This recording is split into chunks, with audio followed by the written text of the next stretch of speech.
Olá pessoal, tudo bem?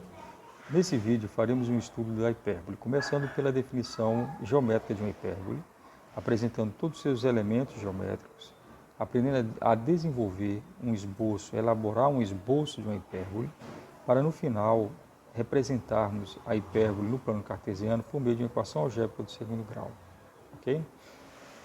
Então vamos lá, vamos começar. Bom, aqui está a definição geométrica.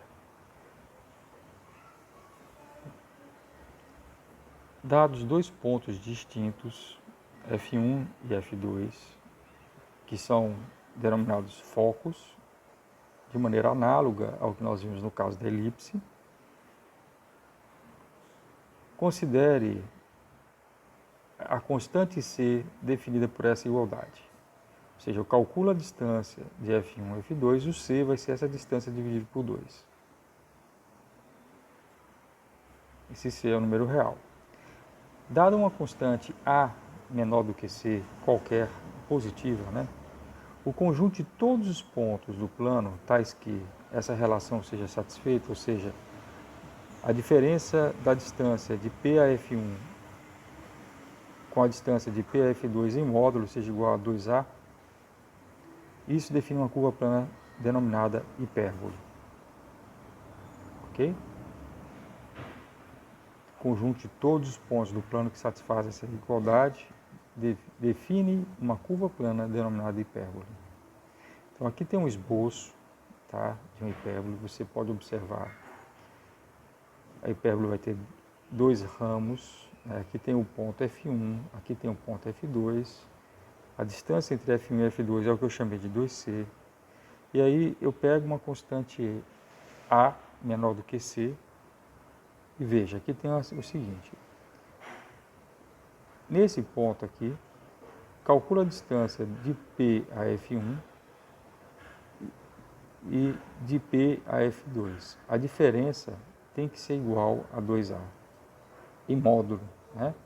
Por que em módulo? Por exemplo, esse ramo aqui da hipérbole, essa parte da hipérbole, é composta pelos pontos do plano que estão mais distantes de F1. Portanto, para um ponto desse ramo da hipérbole, a diferença da distância desse ponto a F1 com a distância desse ponto a F2 vai ser um número positivo, ou seja, vai ser exatamente 2A.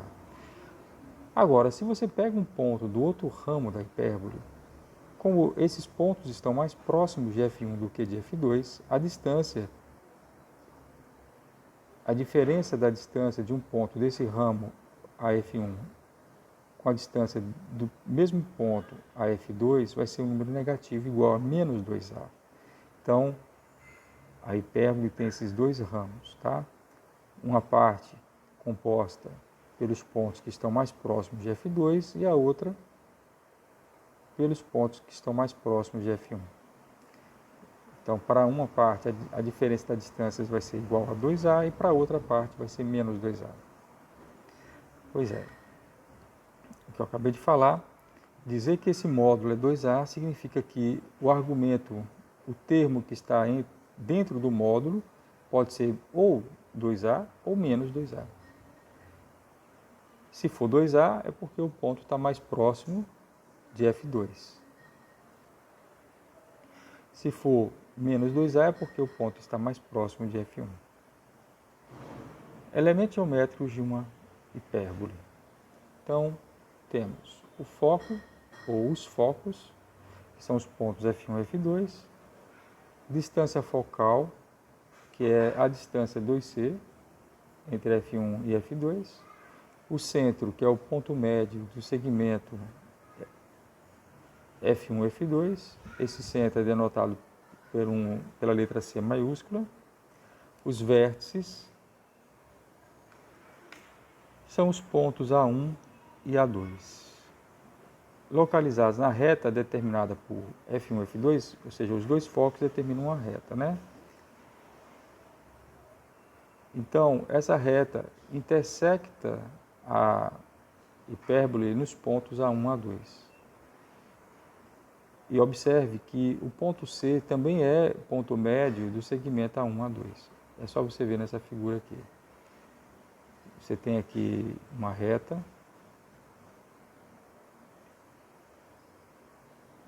ok? Aqui, passa pelos focos. Então essa reta intersecta a hipérbole nos pontos A1 e A2. E o ponto C é exatamente o ponto médio. Ele é tanto o ponto médio do segmento F1 e F2 como o ponto médio do segmento A1 e A2. A distância entre A1 e A2 é 2A. Tá? É exatamente igual a 2A. É fácil você verificar isso, tá? Então, o eixo real da hipérbole é exatamente o segmento A1, A2. Existe também um eixo imaginário, tá? Que é o segmento B1, B2, de comprimento 2B, perpendicular ao eixo real, passando pelo centro C, onde a constante B ela vai ser definida por essa relação. Tá? Vejamos como determinar os pontos B1 e B2. Primeiro você calcula a constante B. Depois você determina a reta perpendicular ao eixo real passando pelo centro C. Aqui. Você calculou B, calcula a reta perpendicular ao eixo real. Aqui é o centro, né? Então é essa reta aqui.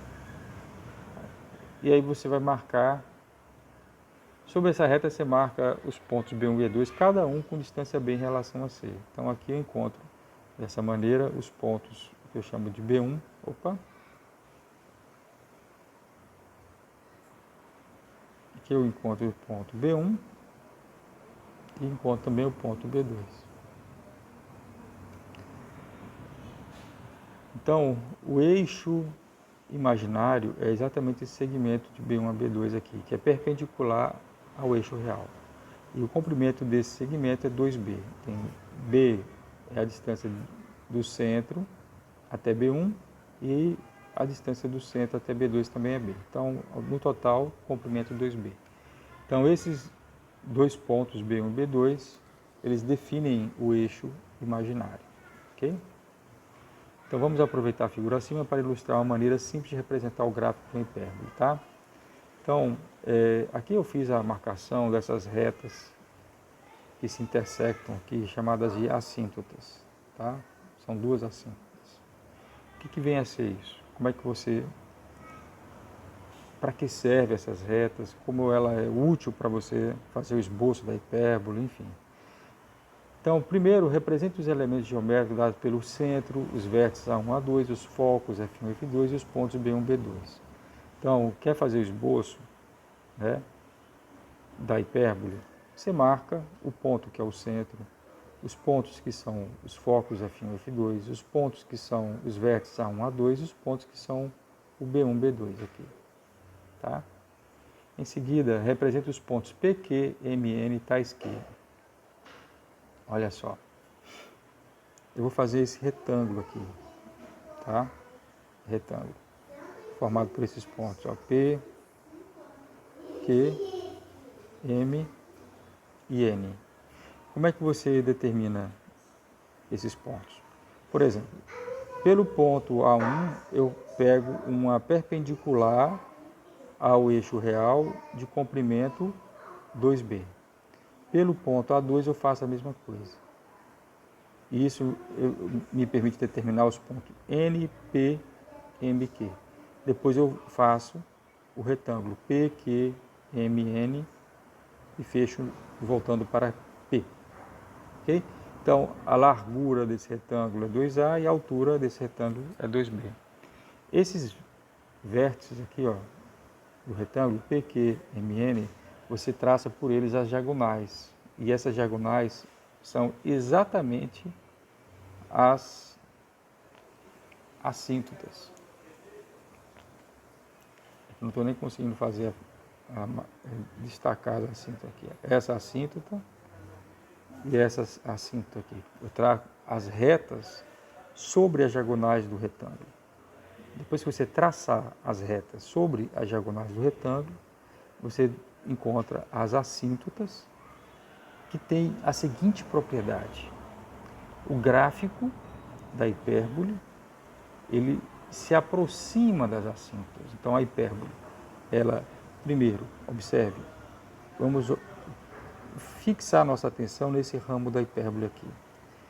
Observe o seguinte, que primeiro, ela intersecta o ponto A2 e também o outro ramo intersecta o ponto A1, mas ela intersecta sendo tangente a essa aresta aqui do retângulo, aresta MQ. Então, a hipérbole tangencia a aresta MQ no ponto A2 e depois ela vai se curvando, se aproximando cada vez mais da assíntota. Tá? Na verdade, a assíntota tem essa propriedade. Se você pega um ponto da hipérbole que está muito afastado do centro, esse ponto está muito próximo da assíntota. Então, quanto mais você se afasta do centro, mais o ponto da hipérbole se aproxima da assíntota. Isso vale tanto para esse ramo da direita como para esse outro ramo da hipérbole também. Você percebe que ela tangencia o vértice A1, tangencia a aresta NP no vértice A1 e vai se aproximando das assíntotas quando você se afasta do centro. Tá? Então aqui é só para você ter uma ideia do esboço da hipérbole. Como é que você elabora o esboço? Tá? Porque para fazer o gráfico você vai precisar de um computador. Agora na mão você consegue, usando esses elementos aqui, fazer um esboço da hipérbole. Pois bem, o nome assíntota significa isso, tá? Ela representa o comportamento da hipérbole quando você se afasta muito do centro. Então, quando você se afasta muito do centro, o gráfico da hipérbole está tão próximo da assíntota que a assíntota pode ser usado como uma aproximação para a hipérbole quando você considera pontos muito afastados do centro. Pois bem, é isso que eu explico aqui. Ok? Aqui eu estou descrevendo esse processo para representar as assíntotas e também para fazer o esboço da hipérbole. Uma última observação é o seguinte: observe também que nenhum ponto da hipérbole entra dentro desse retângulo, tá? De forma alguma isso vai acontecer. Então tem gente que ao fazer o esboço acaba cometendo esse erro, né, de entrar um pouquinho aqui no retângulo e não pode. Isso não acontece, tá? Ok, então depois eu vou compartilhar esse texto para vocês poderem ler com calma. E aqui eu explico sobre a assíntota. Excentricidade é o número real definido pelo quociente entre C e A, ou seja, C dividido por A. Como C é maior do que A, essa excentricidade é maior do que 1. E ela tem uma finalidade de, por exemplo, representar um pouco a abertura da hipérbole, o quanto a hipérbole está aberta ou fechada. Ok?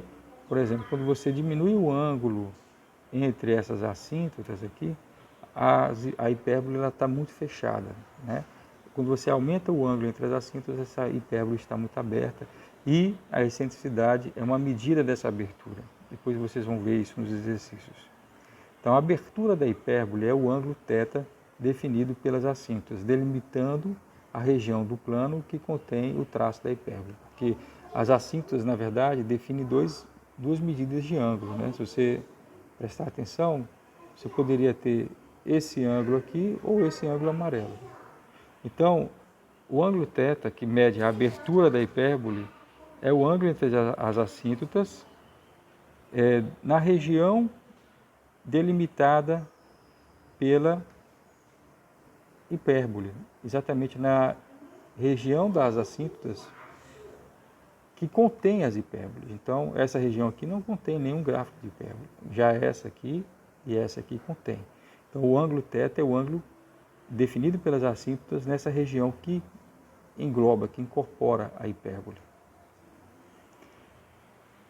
Por fim, façamos agora a dedução da equação de uma hipérbole com centro na origem do sistema de coordenadas e eixo real sobre eixo do x. Ou seja, o gráfico é isso daqui, eixo x, eixo y, aqui é o centro sobre o eixo do x, o centro da hipérbole está exatamente na origem do sistema de coordenadas e o eixo real definido por A1, A2 está sobre o eixo do x. Ok? Pois bem.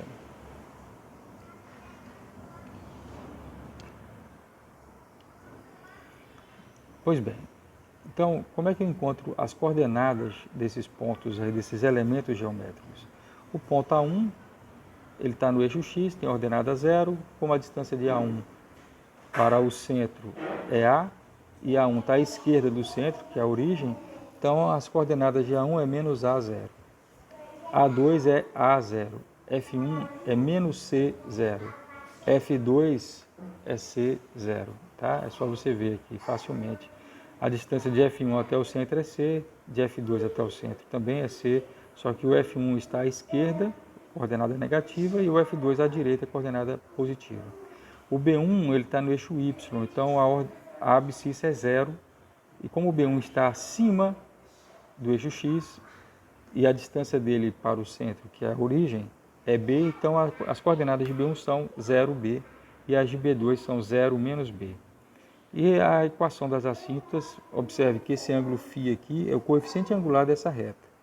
E a tangente de φ, tangente é o que? Cateto oposto sobre hipotenusa. Aqui é o cateto oposto, que tem altura B, cateto oposto sobre cateto adjacente, né? Então, o cateto oposto tem altura B, cateto adjacente aqui tem comprimento igual a A. Então, a tangente de φ é B sobre A, e, portanto, as assíntotas são retas que têm essa equação, y igual a mais ou menos b sobre a vezes x.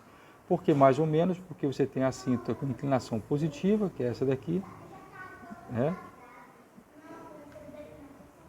E a assíntota com inclinação negativa, que é essa de baixo aqui. Então, vamos desenvolver a equação, né? Como é que fica a equação? A distância do ponto P ao foco F1 é o módulo do vetor F1P. Distância do ponto P ao foco F2 é o módulo do vetor F2P. F1P em coordenadas é coordenadas de P menos a coordenada de F1. P é um ponto qualquer que tem a abscissa x e a ordenada y. Então, P menos F1 vai ficar x menos com menos, aqui fica mais, x mais c e y. E o F2P fica x menos c e y. Então, o módulo de F1P é raiz quadrada de x mais c ao quadrado mais y ao quadrado, esse aqui. E o módulo de F2P é raiz quadrada de x menos c ao quadrado mais y ao quadrado. Então, a equação da hipérbole fica o seguinte, ó. Essa diferença tem que ser mais ou menos 2A. Então, aqui eu coloco o módulo de F1P, que é essa raiz, e aqui o módulo de F2P. Bom, eu quero simplificar a minha equação e para isso eu preciso eliminar essa raiz, essas duas raízes.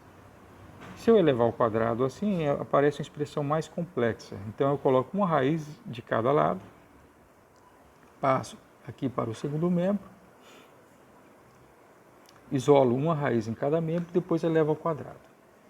Quando eu elevo ao quadrado aqui, desenvolvo x mais c ao quadrado, x ao quadrado, mais 2xc mais c ao quadrado, esse y ao quadrado já existia. Depois tem o x menos c ao quadrado, né? X ao quadrado menos 2xc mais c ao quadrado, o y ao quadrado já existia. Aqui você eleva esse ao quadrado também, fica 4a ao quadrado, mais ou menos duas vezes o primeiro pelo segundo, fica 4a, mais ou menos aqui, ó, 4a vezes aquela raiz.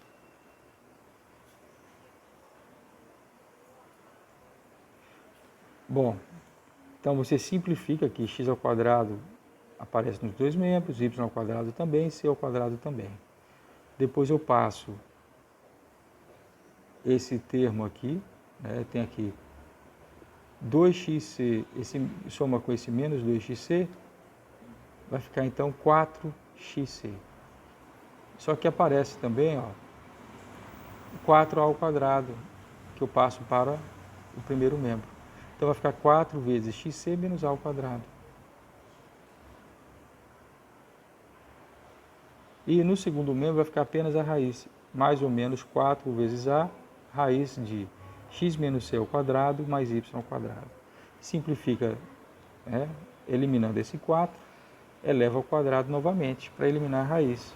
Então vai ficar xc ao quadrado, x ao quadrado c ao quadrado, menos o quadrado de a ao quadrado, a ao quarto, menos 2 vezes xc ao quadrado.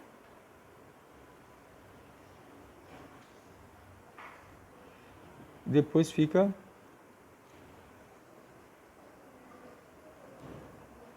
a ao quadrado vezes a raiz. E dentro da raiz aqui, você desenvolve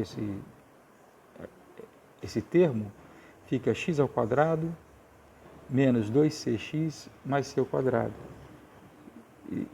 Correto? E quando eleva ao quadrado, elimina a raiz, fica o y ao quadrado aqui. Maravilha. Então, quando você desenvolve, aparece esse termo negativo aqui no primeiro membro e o mesmo termo também negativo no segundo membro, e eles se cancelam. Depois eu agrupo, coloco no primeiro membro os termos que tem x ao quadrado e y ao quadrado, e a constante, ou as constantes, eu isolo no segundo membro. Então aqui ó, tinha x ao quadrado c ao quadrado, e aqui tinha x ao quadrado a ao quadrado. Quando eu passo o a ao quadrado x ao quadrado para o primeiro membro, fica com a ao quadrado negativo, e então eu coloco x ao quadrado em evidência, eu tenho c ao quadrado menos a ao quadrado vezes x ao quadrado. Eu passei também o a ao quadrado y ao quadrado para o primeiro membro, ficou com sinal negativo. E no segundo membro eu tinha a ao quadrado c ao quadrado e passo o a quarta com sinal negativo. Então vai ficar a ao quadrado aqui em evidência e aqui menos a ao quadrado. C ao quadrado, né? Coloquei em evidência aqui, eu já tinha, menos a ao quadrado. Só que c ao quadrado menos a ao quadrado é b ao quadrado. Então eu tenho b ao quadrado x ao quadrado, menos a ao quadrado y ao quadrado, e aqui a ao quadrado b ao quadrado. Se eu divido tudo por a ao quadrado b ao quadrado, eu encontro finalmente essa equação aqui, x ao quadrado sobre a ao quadrado menos y ao quadrado sobre b ao quadrado igual a 1. Essa é uma das equações mais simples possíveis que representam uma hipérbole no plano cartesiano. Deixo para vocês esse pequeno exercício, determinar a equação de uma hipérbole com centro na origem e o eixo real sobre o eixo dos y, ao invés do eixo do x, tá? Então, vai haver uma pequena mudança nessa equação e eu quero que vocês entendam isso. Portanto, fica registrado esse exercício.